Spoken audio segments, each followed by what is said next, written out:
எங்கே காரணம் அவங்களே பொருள் எடுத்துகிட்டு கொடுப்பாங்க, யாரும் எழுந்து வராதீங்க.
அதே பல்வேறு திட்டங்களை வகுத்துக் கொண்டிருக்கின்ற தலைவர் அவர்கள்.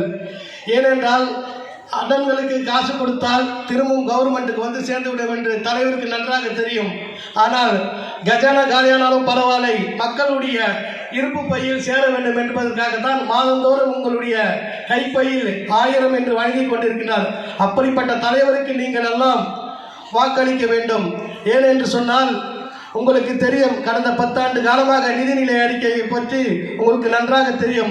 எந்த பணிகளும் கடந்த 10 ஆண்டுகள் செய்யவில்லை.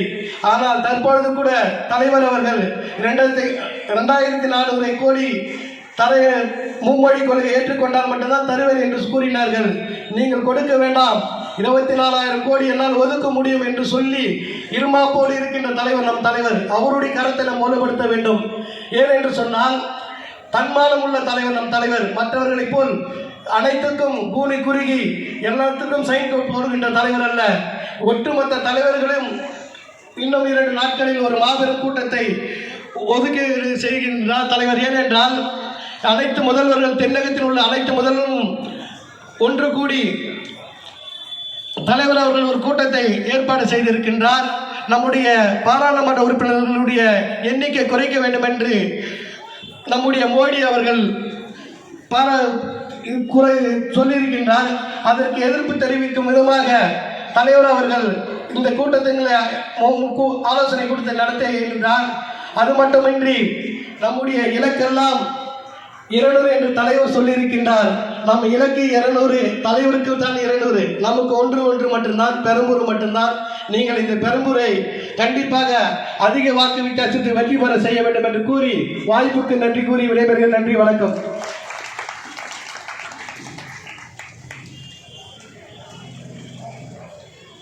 அடுத்ததாக பெரியாரின் பெருந்தொண்டர், பெரியாரின் கொள்கை வீச்சு பேராசிரியர் மாணவிய சுபவி ஐயா அவர்கள் உங்களிடம் உரையாற்றுவார்.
நம்முடைய அருமை தலைவர், தமிழ்நாட்டின் மாண்புமிகு முதலமைச்சர்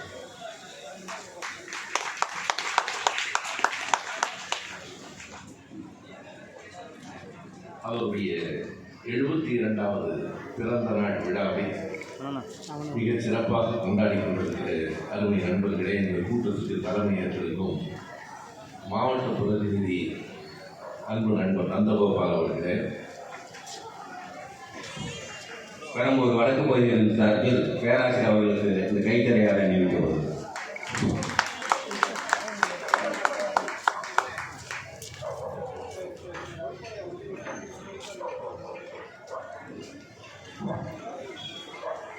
பகுதி செயலாளர் முருகன் நினைவுபடுத்துகிறேன்.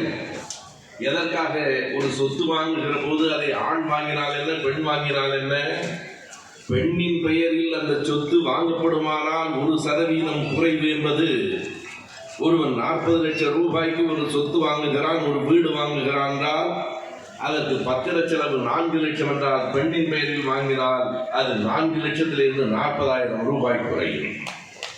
ஏன் அப்படி குறைய வேண்டும்? வேறொன்றும் இல்லை, வெளிப்படையாக சொல்லுகிறேன், அப்படியாவது பெண்கள் பெயரில் சொத்துக்களை வாங்கட்டும் என்பதற்காக. இருக்கிற தாய்மார்கள் எல்லோரும் அறிவீர்கள், உங்கள் அண்ணன் தம்பிகள் எல்லாம் உங்களிடத்தில் உண்மையாக அன்பு கொண்டவர்கள் தான். ஆனால் அந்த அன்பை அங்கே கைதட்டுகிற அவருக்கு கூட நான் சொல்லுகிறேன், அன்புடையவர்கள் தான். ஆனால் அந்த அன்புடைய அண்ணன் தம்பிகளிடம் கொஞ்சம் சொத்திலே பங்கு கேட்டு பாருங்கள், அந்த அன்பு உண்மையா இல்லையா என்று புரியும். சொத்திலே பங்கு கேட்கிற போது தர மாட்டார்கள். என்னையும் சேர்த்து ஒரு ஆணாக நின்றே பேசுகிறேன். எனவே பெண்களின் பெயரில் பதிவு செய்யப்படுமானால் 1% குறைவு என்று சொல்லுவதும், 1,15,00,000 பெண்களுக்கு இரவு 12 மணிக்கு உங்களுடைய தொலைபேசி ஒலித்து உங்கள் கணக்கில் 1000 ரூபாய் சேர்ந்து விட்டது என்று சொல்லுவதும் இந்த அரசு பெண்களுக்கு செய்ய நினைக்கிற செயல். 1000 ரூபாய் போதுமா என்று சிலர் கேட்கிறார்கள். 1000 இல்லை, லட்சம் கூட போதாமல் இருக்கலாம். அரசினால் என்ன செய்ய முடியுமோ அந்த உதவியை செய்வது மட்டுமல்ல, இப்போது நிதிநிலை அறிக்கையிலே நம்முடைய நிதி அமைச்சர் முதலமைச்சரினுடைய அனுமதியோடு அறிவித்திருக்கிறார், மறுபடியும் இதுவரையில் பெறாதவர்கள் மீண்டும் விண்ணப்பிக்கலாம், இன்னும் பலருக்கும் இந்த 1000 ரூபாய் கொடுக்கப்படும் என்று சொல்லியிருக்கிறார். மொத்தம் ஏறத்தாழ 4 கோடி பெண்கள் இருக்கிறார்கள். 1,15,00,000 பெண்களுக்கு மாதம் 1000 ரூபாய் கொடுக்கப்படுகிறது. இந்த புதிய அஅறிவிப்பின் கீழ் இன்னொரு 85,000 பேர் என்றால் 2 கோடி பெண்களுக்கு இந்த நாட்டில் 1000 ரூபாயை கொடுக்கிற ஒரு அரசு. என்ன பேசினார்கள்? அண்ணாமலை போன்றவர்கள் என்ன சொன்னார்கள்? இங்கே பேசுகிற நேரத்திலே சொன்னார், எனக்கு ஒரு விடை தோன்றியது, அதை உடனே மேடையிலேயே சொல்லிவிட்டார்கள். இனிமேல் செருப்பே போட மாட்டேன் என்றவர் ஷூ அணிந்திருக்கிறாரே என்றார். செருப்பு தான் போட மாட்டேன் என்றார், ஷூ அணிந்து விடலாம். இனிமேல் நான் வாழ்க்கையில் சட்டையே போட மாட்டேன் என்று சொன்ன ஒருவன் கோட்டு போட்டு கொண்டு திரிவது போல, இதற்கு சட்டையே மேல். எனவே அவர்கள் எப்படிப்பட்டவர்கள் என்பதற்காக நான் சொல்லுகிறேன், பெண்களுக்கு 1000 ரூபாய் ஓட்டுகளை வாங்குவதற்காக கொடுக்கிறார்கள் என்று சொன்னவர்கள் இதோ பக்கத்தில் இருக்கிற புதுச்சேரியில் அவர்கள் ஆளுகிற மாநிலத்தில் நாங்கள் 2500 ரூபாய் தருகிறோம் என்று சொல்லுகிறீர்கள். மக்களுக்கு தெரியும் யார் அன்போடு தருகிறார்கள், யார் ஓட்டுக்காக தருகிறார்கள் என்பது மக்களுக்கு புரியும். எனவே இப்படி செய்து கொண்டிருக்கிற இந்த செயல்கள் எல்லாம் தாய்மார்களே, குறிப்பாக சொல்லுகிறேன், இன்றைக்கு நேற்றைக்கு அல்ல, திராவிட இயக்கம் தொடங்கிய காலத்திலிருந்து பெண்களினுடைய உரிமைக்காக, பெண்களினுடைய விடுதலைக்காக பாடுபட்ட இயக்கம் இங்கே தொட்டு காட்டினார்கள். அதை நான் மேலும் கூடுதலாக சொல்ல விரும்புகிறேன். பெண்களுக்கு வாக்குரிமை கொடுத்த இயக்கம் திராவிட இயக்கம் தான். தமிழ்நாட்டோடு போட்டி போட்டு அவர்களால் மேலே வர முடியவில்லை. ஒரு காரியம் செய்யலாம், நம்மால் மேலே போக முடியவில்லை. மேலே இருக்கிற தமிழ்நாட்டை கீழே இழுத்து விடுவதற்கு என்ன வழி என்றால் எல்லோரும்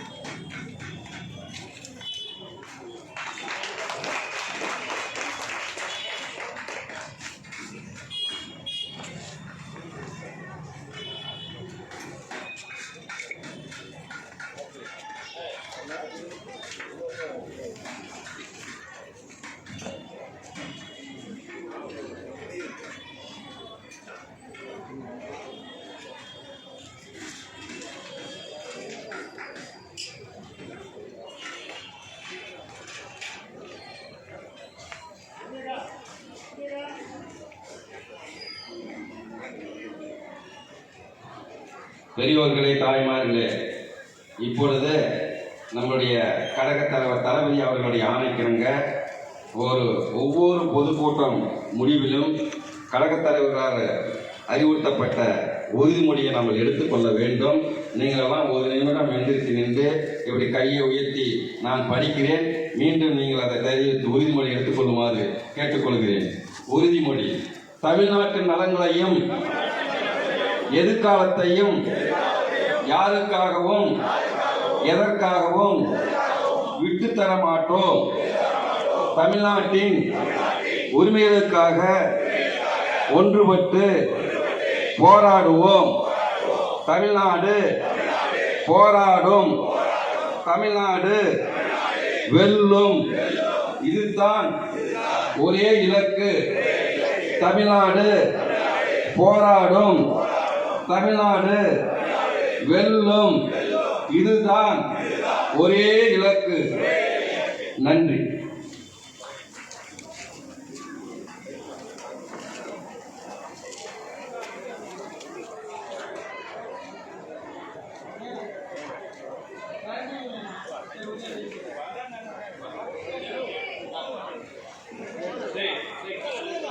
கைக்கு தானே அவங்களே பொருள் எடுத்துட்டு கொடுப்பாங்க. யாரும் எழுந்து வராதீங்க.